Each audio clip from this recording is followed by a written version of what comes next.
projeto Mestre Imaginário nasceu em 2018.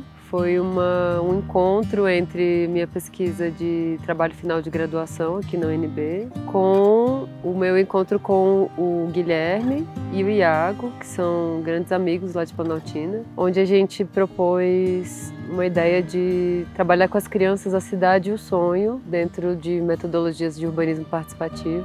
Então, na hora que a gente virar a carta, tem que ser a solução para o nosso problema. Como é que a gente vai identificar? Gente, é pra mostrar o mapa!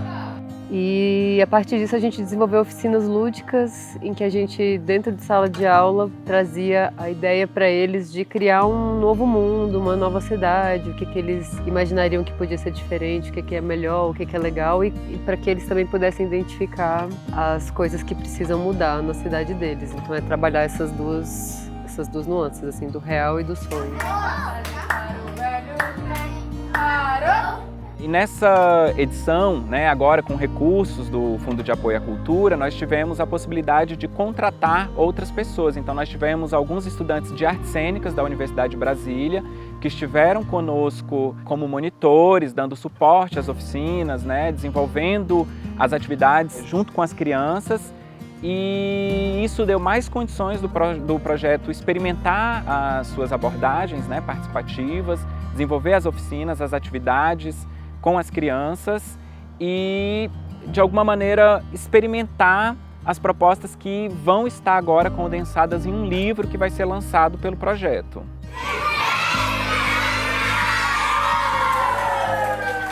O urbanismo pedagógico é uma forma da gente avaliar e entender a cidade como um espaço de aprendizado e educação. É onde a gente nasce, a gente cresce, se forma, tem as nossas referências. A ideia é que a gente trabalhe desde a infância uma forma de nos entendermos como indivíduos e também entendermos como a gente pode se tornar futuros cidadãos mais conscientes, mais responsáveis. Eu quero que vocês achem nesse mapa a escola de vocês. Então a ideia é que a gente implemente esse conceito de urbanismo participativo para que a criança entenda que ela pode recorrer a alguém para ter um espaço melhor, uma cidade melhor, mas que ela também é capaz de se entrelaçar ali com a comunidade. Na sala, além das atividades que foram adaptadas em um contexto geral, também tinha algumas crianças específicas que são neurodivergentes e que elas não gostaram muito. E aí o professor Wellington pegou essas crianças, separou numa sala, fez uma atividade diferente, com menos barulho, e foi atividades que fluíram muito bem. Foram atividades que saíram lindas e atividades mais confortáveis para essas crianças que não estavam conseguindo porque elas estavam ficando estressadas, muito barulho, muitas crianças assim. E conseguiu fluir super bem e teve resultados ótimos. E hoje a gente está construindo a nossa própria câmera fotográfica.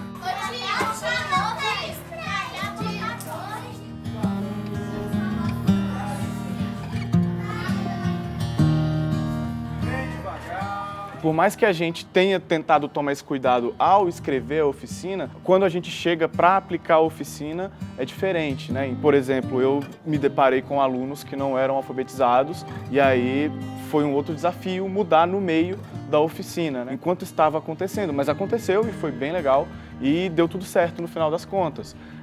Eu lembro de ter uma turma que não era minha, que tinha uma aluna com uma outra condição, que era síndrome de Down. Então foi algo que o arte educador que teve que lidar com essa turma teve que adaptar e deu muito certo também. Essa canetinha preta que tá usando? Ó, e aí, de onde é que vocês acham que esse mapa é?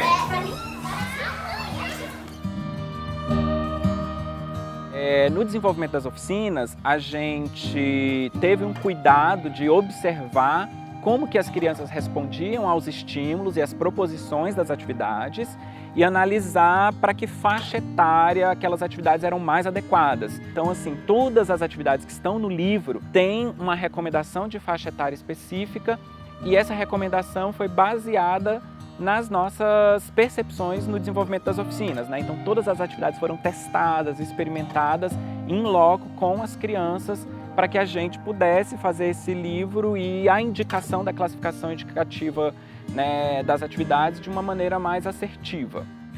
Então vocês contribuíram para que fosse possível, né, a gente fazer esse livro, experimentar essas atividades com você.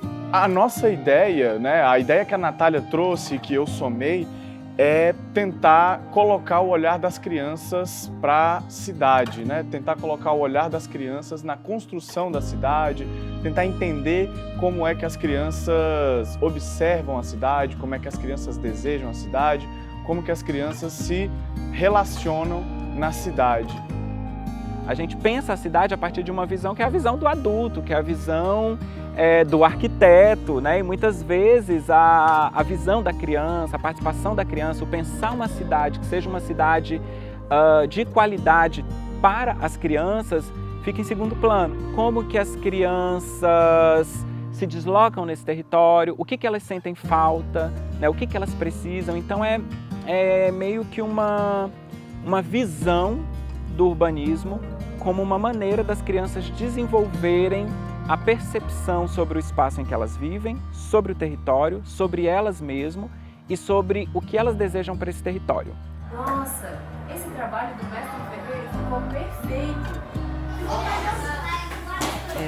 E outra coisa muito importante também é que essas atividades sejam flexíveis, né? Que elas possam se adaptar de acordo com a realidade que ela vai ser implementada. Então, a gente realizou no Mestre Darmas em Planaltina, aqui no Distrito Federal, mas nada impede que ela também seja feita e produzida para outros bairros, outras cidades, outros estados. E dentro de Planaltina fica um bairro, um lugar chamado... Né? Tia, quando eu vou dormir, eu pego isso, Então a ideia é que a gente proponha um início, né? Que essas atividades sejam uma base para que outros arte-educadores possam criar em cima disso. E, por exemplo, cada profissional pode ajustar e adaptar e contribuir para a melhoria dessas oficinas.